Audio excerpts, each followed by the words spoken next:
বাইতুল মাকদাস কেন এত গুরুত্বপূর্ণ, এত দামি মুসলমানদের কাছে? এর 2 নম্বর কারণ হচ্ছে নবী রাসূলদের স্মৃতির স্মারক। নবী রাসূলদের স্মৃতির স্মারক হলো বাইতুল মাকদাস। অনেক নবী রাসূল এমন ছিলেন যারা ভিন্ন ভিন্ন অঞ্চলে জন্মগ্রহণ করেছেন। পরবর্তীতে আল্লাহ পাক রব্বুল আলামিন বাইতুল মাকদাসে হিজরতের জন্য নির্দেশ দিয়েছেন, তোমরা যাও বাইতুল মাকদাসে হিজরত করো। এই জন্য বাইতুল মাকদাস হলো নবী রাসূলদের স্মৃতির স্মারক। এই মসজিদের জনপদে আশেপাশে, মসজিদুল আকসার আশেপাশে নবী রাসূলের যত খবর আছে পৃথিবীর আর কোথাও কোনো জায়গায় এত পরিমাণ খবর নেই।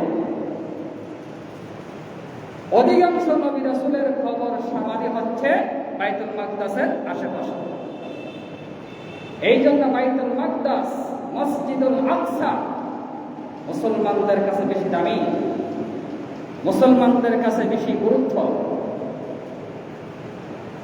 এই জায়গাতে নবী রাসূল হিজরত করেছেন।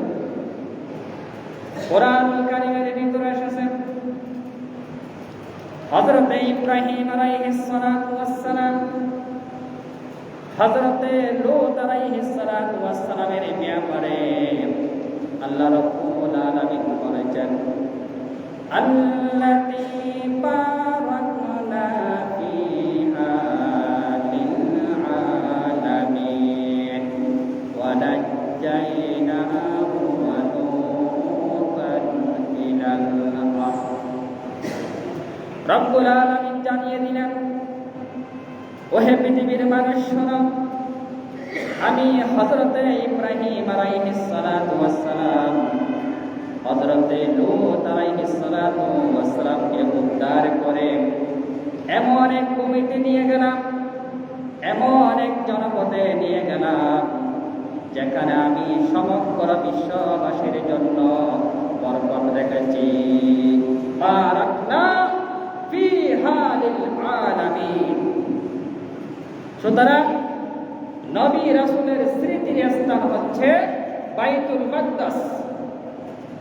এই মাকদাসে ভিন্ন প্রান্তে যে সমস্ত নবী রাসূল জন্মগ্রহণ করেছেন, পরবর্তীতে আল্লাহ পাকের হুকুমে, আদেশে তারা বাইতুল মাকদাসে হিজরত করেছেন।